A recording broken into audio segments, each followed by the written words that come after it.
único disparo que tiene los restos es ese disparo en la región cervical. No hay un solo impacto en el resto del cuerpo. Ese disparo en la región cervical, dicen los forenses, fue producido por un arma de alta velocidad. Los comandos de Chavín de Huántar tenían armas de baja velocidad. La evidencia forense es concluyente en punto a que los restos de Cruz Sánchez no tenían una sola herida. Cristian, ni siquiera una producida por los comandos de Chavín de Huántar. César Azabache, usted la tiene tan clara que me convence. La pregunta es ¿por qué el Poder Judicial peruano no dio sentencia más rápido? En este caso que usted me lo pinta, está clarísimo. Está claro, hubo está claro, asesinatos extrajudiciales. ¿Por qué ese es el caso. O sea, el caso es este. La Corte Suprema, cuando en agosto del 2002 recibe el expediente y ordena apartar a los comandos Chavín de Huántar de ese caso. Y yo lo que creo es que lo hizo bien. Había que apartarlos. El gran problema, que es el que va a producir el debate ante la Corte, y yo no estoy seguro si la Corte tiene las herramientas para entrar en ese tipo de debate, es que el nombre de la decisión con la que se apartó los comandos no debió ser, o sí debió ser, contienda de competencia. Porque la Corte Suprema también habría podido, y había producido el mismo resultado, declarar que esa parte del auto que ordenó el inicio de la investigación contra los comandos era nula, porque no tenía evidencias de respaldo. En la defensa de los comandos, en lugar de respaldar la cuestión de la contienda, también pudo poner un habeas corpus, porque la inclusión de los comandos no tenía ninguna evidencia de respaldo.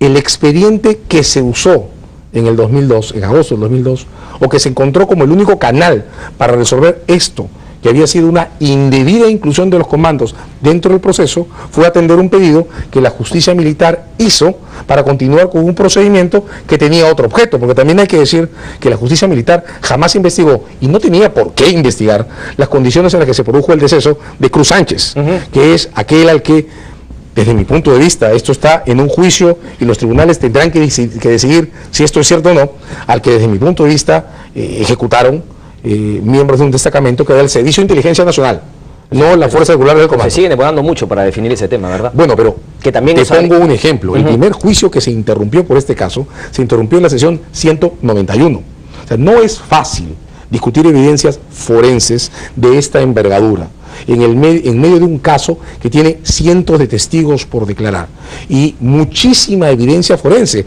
He resumido el resultado de 5 o 6 exámenes forenses de cuerpos distintos, de equipos de investigación distintos.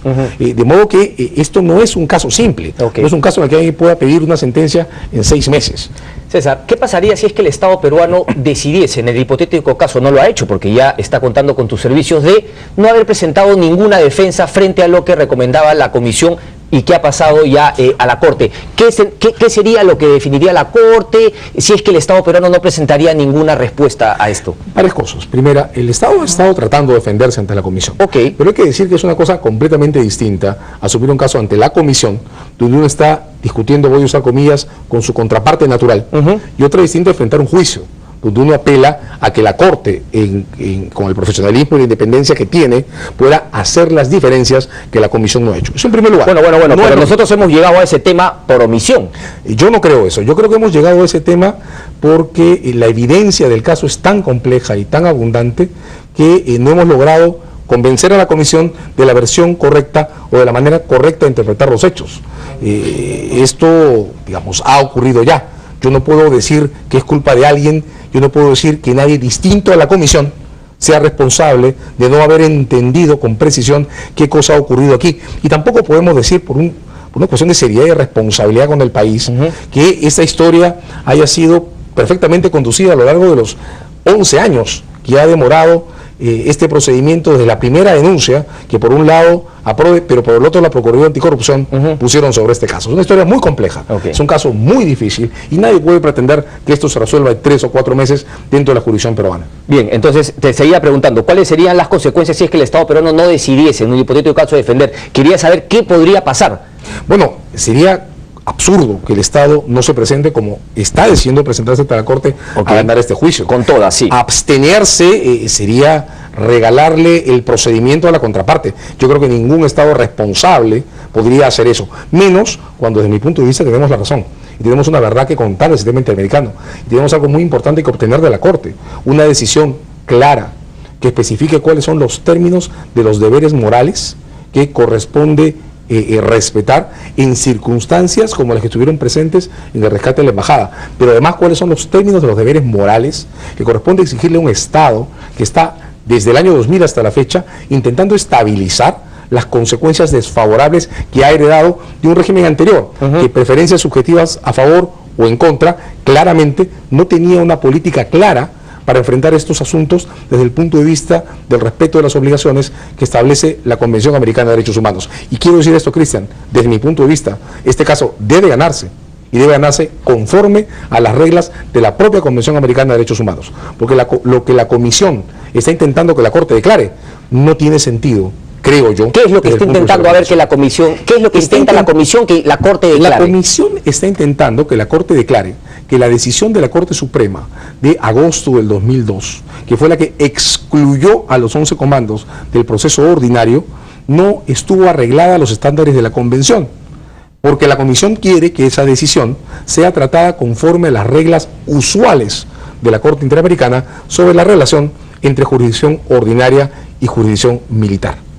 Desde mi punto de vista, eso no es correcto, porque esa decisión en particular no fue una adoptada para encubrir de impunidad a un equipo militar que tuviera evidencias de relación con un crimen, sino que fue adoptada en un contexto en el que, más bien, los cargos contra esos 11 efectivos militares, no los de Zamudio, Huamán y el CIN, sino los 11 de las fuerzas regulares, habían sido postulados sin ninguna evidencia de respaldo.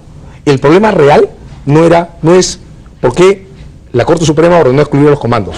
El problema real es porque se intentó hacerlos ingresar a un juicio que tenía que haberse dirigido desde el principio contra ese destacamento del CIN que se entrometió sin ninguna necesidad en una residencia que ya estaba recuperada a efectuar disparos sobre personas que estaban muertas y sobre una, claramente, sobre esa hay evidencia forense, que estaba viva y que pudo haber sido llevada ante los tribunales. Entonces los implicados en el caso que plantea la Comisión no serían los 140, sino únicamente esos 11 dentro del grupo de 140. Correcto, pero sobre un error de enfoque. Repito, sí. La Comisión está creyendo que estuvo mal excluirlos del proceso, cuando lo que estuvo mal fue intentar incluirlos. Correcto. Ese es el principal efecto. ¿Cuál es el cronograma para tu trabajo, César? ¿Cómo es? Me imagino que irás allá, a Costa Rica, hay una presentación, o se hace por documentos enviados. ¿Cómo es un poco? Bueno, hay muchísimas cosas por hacer, ¿no? En este momento estamos en el procedimiento inicial de recepción y postulación del caso. La Comisión ya ingresó su autorización para que el caso proceda ante la Corte. La Corte la ha recibido, la está notificando a las partes, esto es, a las organizaciones que representan a los peticionarios y al Estado. Luego de eso, en respuesta, el Estado hará la designación formal de agentes ante la Corte y nosotros hemos comenzado ya, por encargo del ministro, la preparación del caso, que tiene que ajustarse conforme a los documentos que efectivamente ingresen al procedimiento.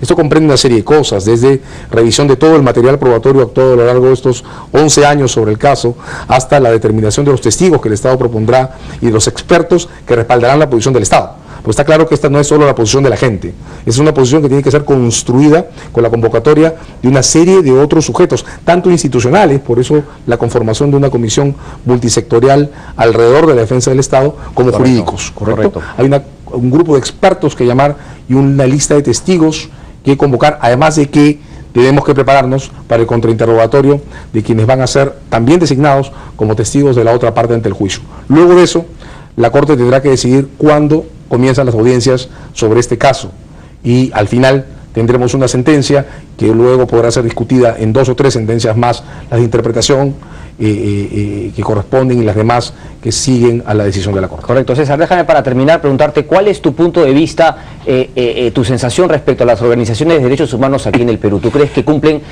la labor como debería cumplir a toda organización de derechos humanos? ¿Crees que hay un sesgo político, ideologizado? ¿Qué sensación te deja todo esto? Varias cosas, ¿no? En primer lugar, la Comisión Interamericana, SEGIL y APRODE, en este momento son nuestras contrapartes en un juicio ante la Corte Interamericana de Derechos Humanos. como agente, como abogado del Estado, yo no debo emitir ningún comentario sobre ellos. Pero entonces, ¿qué busca? Si me dices eso, ¿qué busca PRODE? ¿Que esas 11 personas sean incluidas? Pero ahí es a lo que voy, ahí es a lo que voy. Desde mi punto de vista, como agente del Estado, el mayor respeto que podamos tener por el profesionalismo de la contraparte tiene que ser compensado con un hecho evidente. Esta demanda y este caso tienen errores de hecho y tienen errores en la determinación de las reglas que quieren aplicar y que demandan aplicar a la Corte. Y sobre la base de esos errores, mi posición como agente del Estado es ganar los puntos principales que se postulan en contra del Estado y reivindicar esos objetivos principales que el Estado tiene en este caso. El primero de ellos, la Corte debe reconocer que no existe ninguna razón de fondo para ordenar al Estado modificar ninguna de las decisiones que ha adoptado en su esfuerzo por estabilizar las consecuencias heredadas de este caso. Sobre esa base, sin duda, la Corte va a hacer una serie de reflexiones y le va a llamar la atención al Estado por una serie de defectos y de incidentes que han habido a lo largo de estos 11 años de procedimiento. Que son justas y necesarias. Que tienen el mayor sentido del mundo, pero que no pueden conducir a que se reforme o se anule ninguna de las decisiones que el Estado ha tomado hasta la fecha y que de hecho deben reconocer. O sea, debe ser para el futuro, no retroactiva, por digamos. Supuesto, y que sobre todo deben reconocer la jurisdicción de un tribunal que, repito, es inatacable y que es el que tiene que tomar una decisión sobre cuya base el Estado va a formar su memoria de estos hechos. Pero déjame insistir entonces el tema de las organizaciones de derechos humanos, o sea, porque si les ha demonizado, entonces la pregunta es, ¿hay efectivamente un ánimo detrás de eso o ellos simplemente creen que están defendiendo los derechos humanos de algunas personas? Yo creo que tenemos que acostumbrarnos como comunidad a entender que los casos sobre derechos humanos, bien o mal planteados, siempre plantean una divisoria de aguas de alguna manera binaria, ¿no? Nos ponen a todos en dos grupos, los que están a favor y en contra. Y en ese sentido nos dividen mucho como comunidad. Pero esas son las condiciones normales en las que se discute cualquier caso sobre derechos humanos.